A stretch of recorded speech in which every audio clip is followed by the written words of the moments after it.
अस्सलाम वालेकुम ख़वातीन हज़रात, खुश आमदीद। प्रोग्राम है ज़ियाबीतस के साथ कैसे जिएँ, डॉक्टर मोहम्मद इम्तियाज़ हसन से पूछिए। आप जानते हैं कि रमज़ान की आमद है और अप्रैल का महीना है सन 2020 और मेरा ख़्याल है कि 24 अप्रैल को यकम रमज़ान होगी।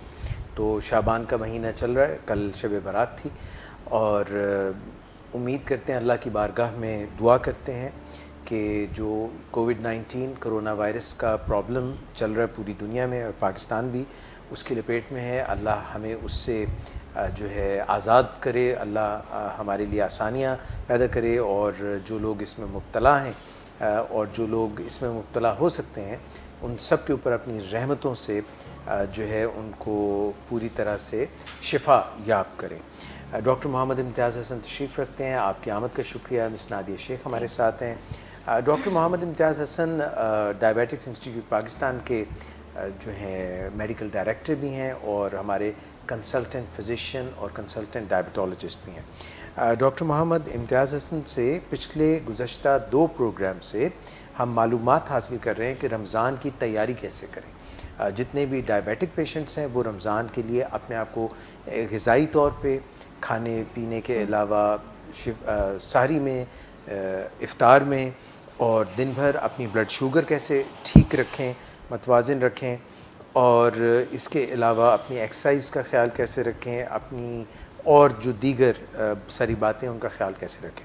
आज डॉक्टर इम्तियाज़ से हम ये पूछना चाहेंगे कि जो अद्वियात हैं, टाइप 1 डायबिटीज़ की इंसुलिन या टाइप 2 डायबिटीज़ की इंसुलिन और खाने वाली अद्वियात, उनको एडजस्ट कैसे किया जाए, ये आज के प्रोग्राम में हम आपसे पूछना चाहेंगे। जी मिस, आप पूछिए। डॉक्टर साहब बताइए कि रमज़ान मुबारक के महीने में दवा जो है पेशेंट्स जो है वो किस तरह से एडजस्ट करें। अच्छा, पहले अब सवाल ये पैदा होता है कि क्या ज़रूरत हमें क्या है। मतलब पेशेंट ये भी पूछ सकता है भी क्या दवाइयाँ इसी तरह लेनी है मैंने, या कुछ मैं अपनी जो दवाई है उसमें कोई तब्दीली करूं। तो अगला सवाल ये पैदा होता है कि क्यों ऐसी ज़रूरत क्यों पेश क्यों आती है। अच्छा, जब हम देखते हैं जो डायबिटीज़ की जो अद्वियात हैं वो मुख्तलिफ़ किस्मों की हैं। उसमें हम जो क्लासीफाई करते हैं उनको 2 हिस्सों में हम डिवाइड कर देते हैं। एक हिस्सा कि जो शुगर को बहुत नीचे लेके जाती हैं, मसलन वो हमारे लबलबे को पुश करती हैं, या हम बाहर इंसुलिन है वो हमारी शुगर को बहुत नीचे हद तक लेके जा सकती हैं।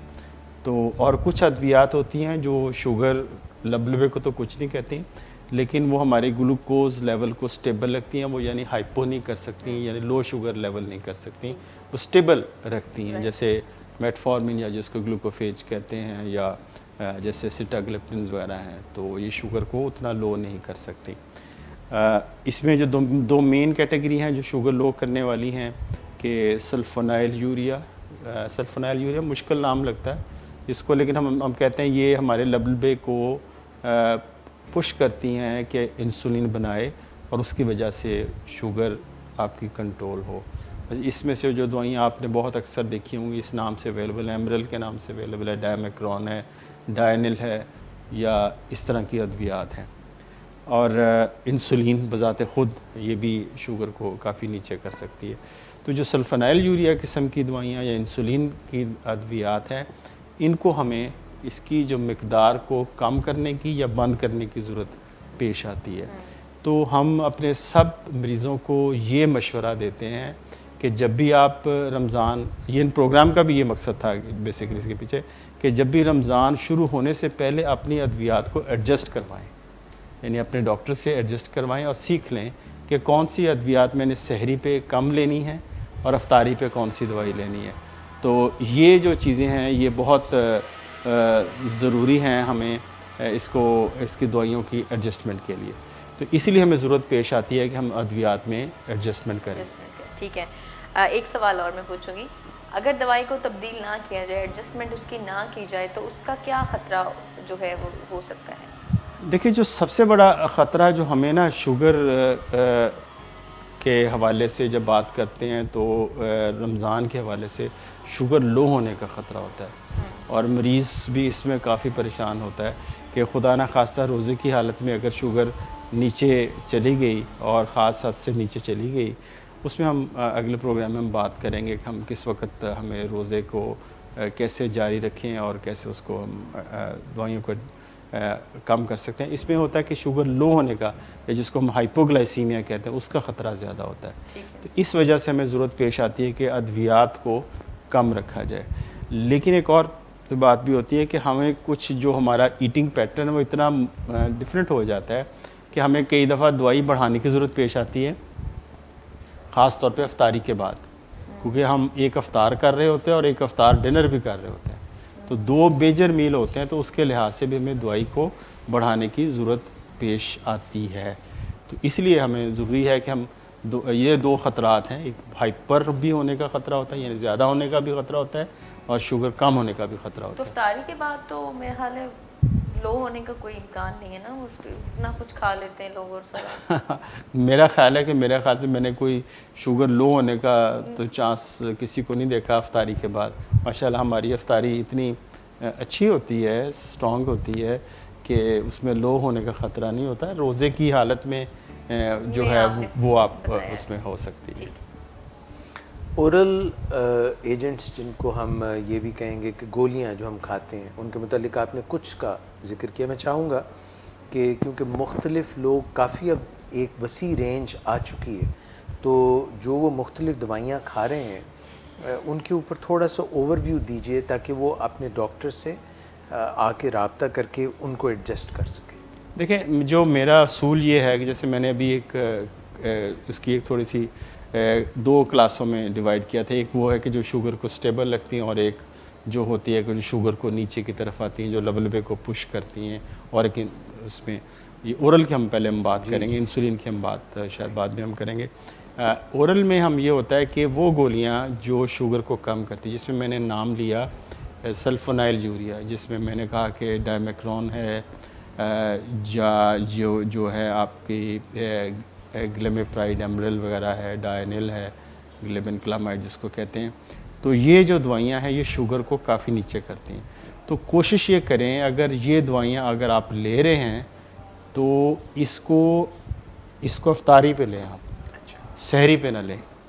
लेकिन अगर आपकी सहरी रोज़े आम दिनों में क्या नाश्ते आमतौर पे हम इसको नाश्ते से आधा घंटा पहले या रात खाने से आधा घंटा पहले ले रहे थे। तो अब हम ये करते हैं कि इसको अफ्तारी पे लें। तो लोग पूछते हैं भाई अफ्तारी से, ये तो हमने खाने से आधा घंटा पहले लेनी होती है। तो इसको हम थोड़ा सा और सिंप्लीफाइड कर देते हैं। इस तरह की अद्वियात अगर आप ले रहे हैं तो खाने से, यानी रोज़ा खोलें अपना खजूर वगैरह से या पानी से, जैसे भी आप खोलते हैं, तो खोलने के बाद फ़ौरन आप गोली अपनी ले लें, और अपना जो है अपनी जो छोटा मोटा खा के, तो अपने खाने से पहले आप इसका आप उतनी देर में नमाज से फारिग हो के अपना खाना वगैरह खा लें। अच्छा, एक तो ये है कि हम इन अद्वियात को हम अफ्तारी पे शिफ्ट कर दें। लेकिन अगर आपको ज़रूरी है कि आप रोज़े की हालत में भी आपकी शुगर हाई रहती है, तो फिर इसको सहरी पे भी लें, इन्हीं किस्म के अद्वियात को, लेकिन उसकी मकदार 50% कम कर दें। मिसाल के तौर पे एक बंदा एमरल लेता है तो मतलब 2 दफ़ा लेता था पहले, और एक सुबह लेता था और एक शाम को लेता था। तो शाम को तो पूरी ले इफ्तार के वक्त, और सहरी पे उसको आधी कर ले।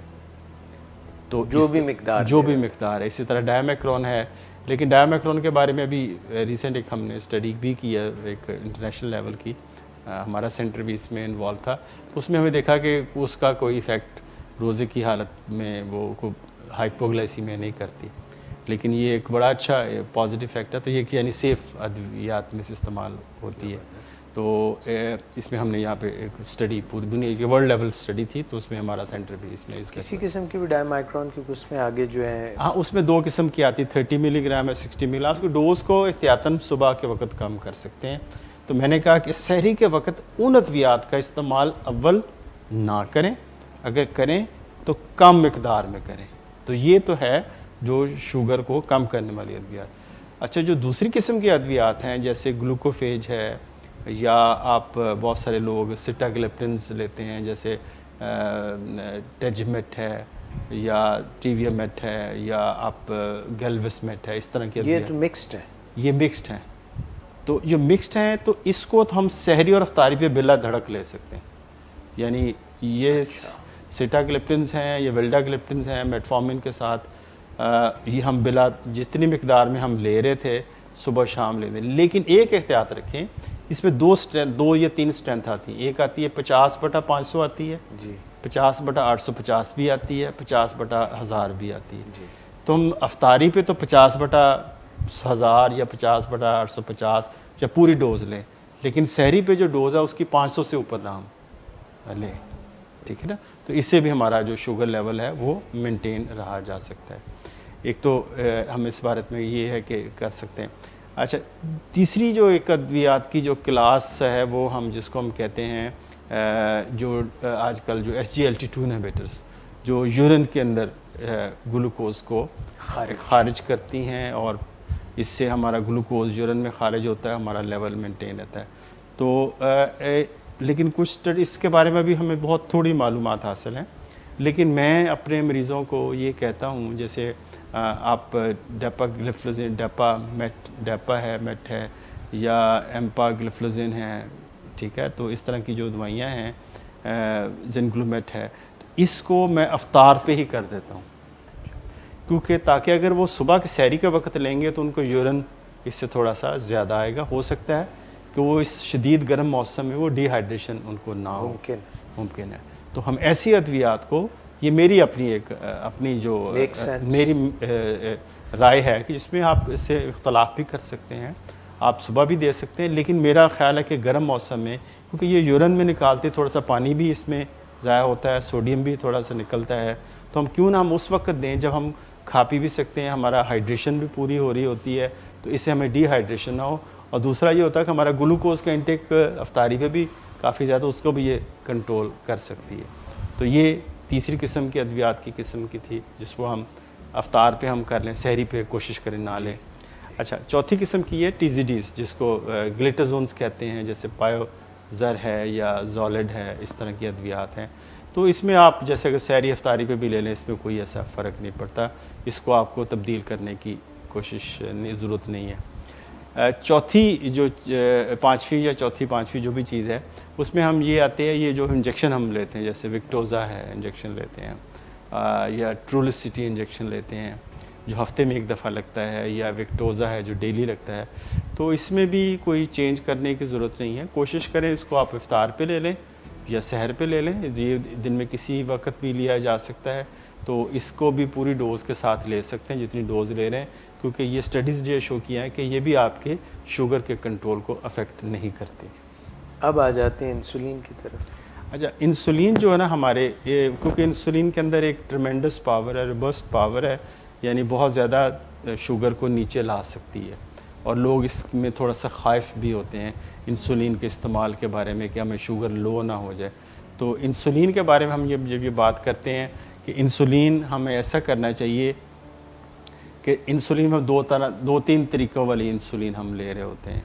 एक तो प्री मिक्स्ड इंसुलिन होती है जिसको हम 70-30 हैं, बहुत सारे अक्सरियत लोगों की वही ले रही होती है, मसलन हिमोलिन 70-30 ले रही हैं, या मिक्सडार्ड 70-30 जो भी होता है वो ले रही होती है। तो यानी 70% लॉन्ग एक्टिंग होती है और 30% उसमें शॉर्ट एक्टिंग होती है, थोड़े अरसे का काम करने वाली।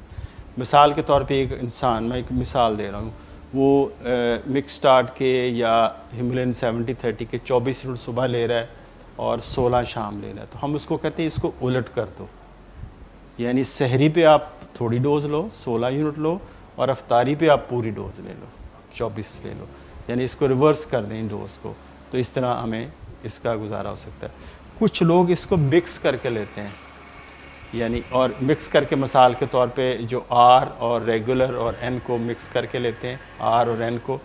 मिसाल के तौर पे एक आदमी सुबह R को 8 और N के 24 यूनिट लेता है, शाम को R के 8 और 16 N के ले रहा होता है। तो हम इसको भी रिवर्स कर देते हैं, यानी 8 और 24 हम अफ्तार पे कर देंगे, 8 और 16 जो हैं वो आप सहरी पे कर देंगे। ये हो गया। तो टोटल नंबर ऑफ़ यूनिट्स ना घटाएं उसमें, अगर आप समझते हैं उसमें, जब आप ना अभी ऑब्ज़र्व करें कि क्या पूरे दिन में कोई शुगर हमें अगर कम रोज़े की हालत में अगर महसूस हो, कम हो, तो फिर आप तकरीबन 10 to 20% कम कर लें। बस अगर सुबह को 6 और 18 लगाएं तो आप 4 और 12 के करीब कर लें, या 4 और 16 कर लें, थोड़े से कम करके डोज़ ले सकते हैं। तो कुछ लोग एहतियातन सुबह के वक्त सहरी पे 10% के करीब अपनी डोज़ कम कर सकते हैं, ना भी करना चाहिए लेकिन एहतियातन कर सकते हैं। तो अगर छोड़ ही दें नहीं छोड़ेंगे तो फिर देखिए सहरी खाएंगे, फिर सारा दिन की शुगर कंट्रोल से आउट कंट्रोल है। कुछ लोग करते हैं ऐसे, कुछ छोड़ देते हैं, छोड़नी नहीं चाहिए। यानी जो भी बात आपने करनी है, ये जो हम आपको दे रहे हैं ये आउटलाइन है, यानी आप ये हमें एक नक्शा आपको बता रहे हैं कि हम इस तरह, जिन लोगों की अप्रोच डॉक्टर तक रसाई नहीं हो सकती तो उन लोगों को इस हमारे प्रोग्राम से ये फ़ायदा हो जाए। अच्छा, एक और जो इंसुलिन है जिसको हम जो बहुत हम देते हैं, कुछ लोगों को हम एक लंबे अरसे वाली इंसुलिन देते हैं और हर खाने से पहले इंसुलिन देते हैं। जैसे में से एक लेंटस है, वो एक लंबे अरसे तक इंसुलिन 24 घंटे जिसका असर रहता है, और एक हम उसके साथ नोवो रैपिड है या एपिड्रा है जो हर खाने को कवर करती है, जिसको मील टाइम इंसुलिन भी कहते हैं, शॉर्ट एक्टिंग इंसुलिन कहते हैं। तो ये आइडियल है, यानी आइडियल इस लिहाज से ये है कि आप लेंटस को अफ्तार के बाद लगा लें। मिसाल के तौर पे एक बंदा लेंटस के 20 मिनट लेता था तो 20 मिनट अपने अफ्तारी पे ले लिए। अब क्योंकि जो हम साथ अगर वो नोवो रैपिड या शॉर्ट एक्टिंग इंसुलिन लेता है, एक तो वो सहरी के वक्त शॉर्ट एक्टिंग इंसुलिन ले ले जो आपकी सहरी को कवर कर लेगी, और एक अफ्तारी को कवर कर ले जो आप अफ्तार के वक्त आप जितना भी खाना खाना उसके मुताबिक आप ले लें। मिसाल के तौर पे अगर आपने रोज़ा खोला और शुगर आपकी बढ़ी तो आपने लगा लिया 6 यूनिट लगा लिए। अब आपने नमाज वगैरह पढ़ के खाना शाना खा लिया, आपने तो कोई 11 यानी कि 1-2 बजे चेक की भाई मेरी शुगर तो हाई आ रही है, तो आप एक शॉट लगा सकते हैं, एक शॉट और एक्स्ट्रा भी लगा सकते हैं, एक इंसुलिन का टीका फालतू भी लगा सकते हैं। वो तो रोज़े की हालत में है। नहीं रोज़ा नहीं, अभी देखें अभी इफ्तार अभी में चल रहा है, हमने रोज़ा खोला, अपना शॉर्ट एक्टिंग इंसुलिन का टीका लगा लिया, नोवो रैपिड का टीका लगा लिया, और फिर हमने अफ्तारी कर ली, फिर हमने अफ्तार डिनर किया या जो भी कहीं पार्टी पे चले गए, अफ्तार पार्टी पे चले गए, शुगर दिखा भी 300 से ज़्यादा ही आ रही है, तो हम एक एक्स्ट्रा यूनिट ले सकते हैं, एक टीका फालतू लिया जा सकता है। कौन सा वाला? वो रैपिड एक्टिव नोवो रैपिड का दोबारा है। ये लेंटस तो आपने एक दफ़ा ही लेना है, तो इसका हमें फ़ायदा ये है, तो इसको हम बेजल बोलस भी कहते हैं। तो ये बेजल बोलस आइडियल है, यानी हम किसी भी अगर शुगर कंट्रोल करना चाहते हैं तो हमारे लिए बेजल बोलस ट्रीटमेंट पे स्विच होना बहुत आसान है। यानी एक लॉन्ग एक्टिंग ले लें और अपने खाने से पहले शॉर्ट एक्टिंग इंसुलिन लें, depending upon the size of the meal. NovoRapid की या जो है एपिड्रा की ये खूबी ये है, शॉर्ट एक्टिंग इंसुलिन जो है जो थोड़े अरसे वाली होती है, इसकी खूबी ये है कि आप खाने से पहले भी ले सकते हैं, फ़ौरन पहले, और आप खाने के फ़ौरन बाद भी ले सकते हैं। कि अगर आपने ज़्यादा ओवर ईटिंग कर लिए तो आप उसके हिसाब से यूनिट अपने ज़्यादा लगा सकते हैं। तो इस तरह हमें अगर बेहतर तौर पे मैनेज करना है तो हमें बेजल बोलस यानी लेंटस और उसके साथ दूसरी इंसुलिन के साथ हम जो थोड़े अरसे वाली है शॉर्ट एक्टिंग इंसुलिन है, इसके कम्बिनेशन में ये सबसे बेस्ट कम्बिनेशन है, यानी इसमें हमें हाइपो के चांसेस कम होते हैं।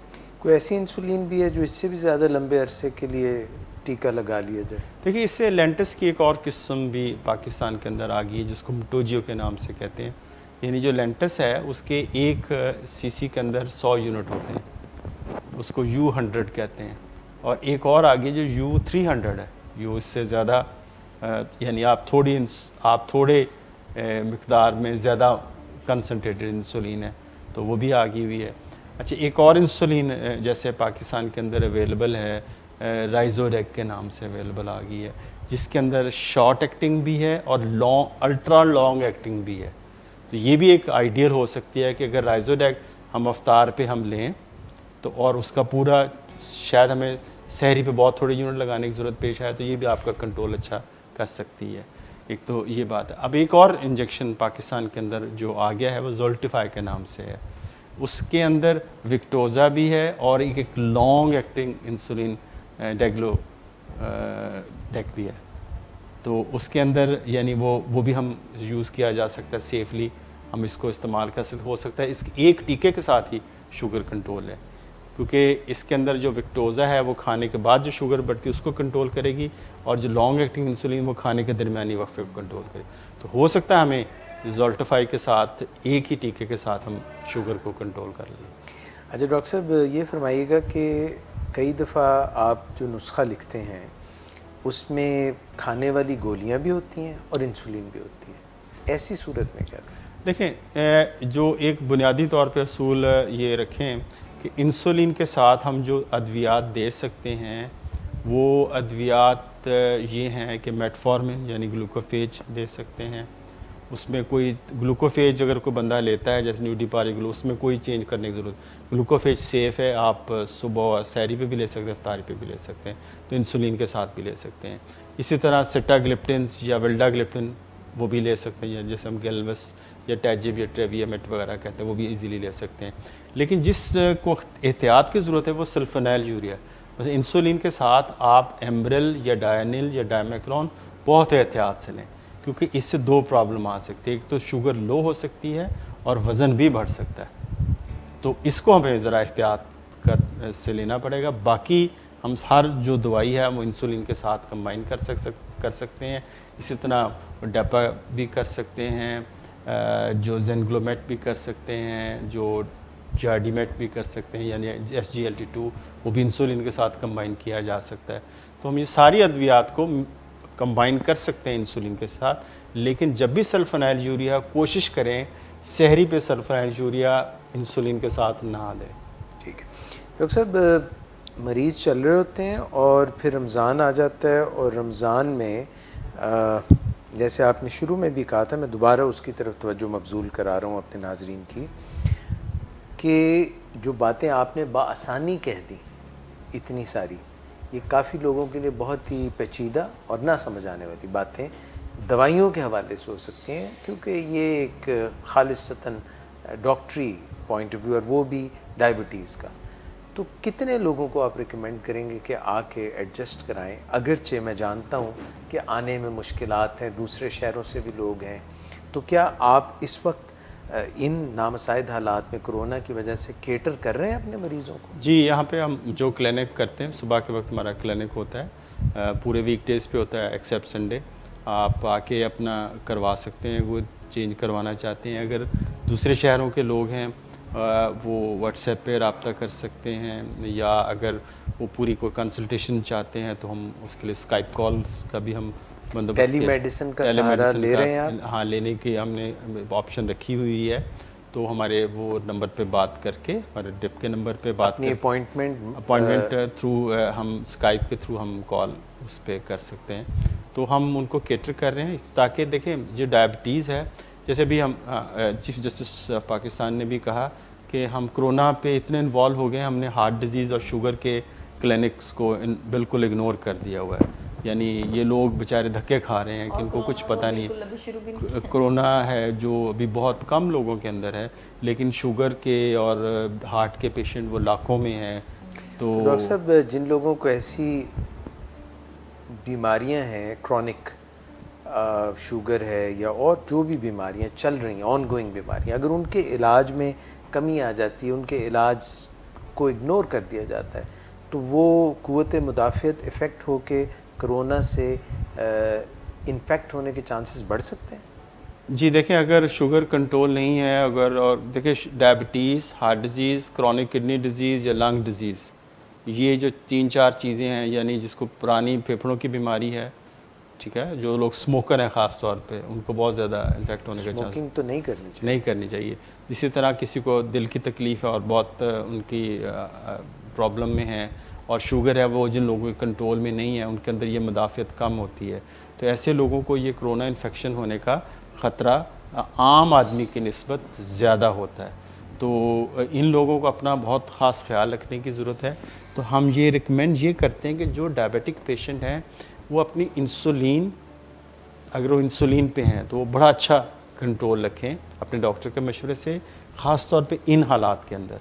जैसे आप मास्क पहन रहे हैं या आप सोशल डिस्टेंसिंग कर रहे हैं, तो हमें इस तरह भी ख्याल रखें हम अपनी शुगर को भी टाइटली कंट्रोल रखें, और रेगुलर एक्सरसाइज चाहे घर पे करें, ट्रेडमिल पे करें, या अपनी कोई योगा करें, या कोई भी एक्सरसाइज जो घर के अंदर हो सकती है तो वहाँ पे इसको लाजम व मलजूम करें। बहुत सारे लोग अब कहते हैं जी अब तो स्वाए हम खाने के और लेटने के कोई काम नहीं है, तो इस तरह शुगर उनकी काफ़ी आउट ऑफ कंट्रोल हो रही है। तो ऐसे लोग ज़ाहिर है कि कोरोना इन्फेक्शन से ज़्यादा प्रोन है, उनको होने का चांस है। तो लेकिन इसमें डरने की बात नहीं है। फिर मैं बार बार कहता हूँ, हम लोग ये खौफ जो है, ये ज़ाहिर है कि जब मैं एक प्रोग्राम में बात कर रहा था कि खौफ जो है वो मौत को तो नहीं रोक सकता, लेकिन ज़िंदगी का पहिया जाम कर देता है। तो हम ज़िंदगी का पहिया हम जाम नहीं होने दें, लेकिन हम इसको सीरियसली लें कि ये एक चीज़ है, एक हकीकत है, लेकिन इग्नोर ना करें। लेकिन इसमें खौफज़दा होने की ज़रूरत नहीं है कि आप खौफज़दा, जब आप खौफ में हैं, मिसाल के तौर पे आप एक ड्राइव करते हैं, सेंसिबली ड्राइव करते हैं, एक खौफ की हालत में ड्राइव करते हैं, तो आप गलती करेंगे, कहीं ना किसी को हिट करेंगे।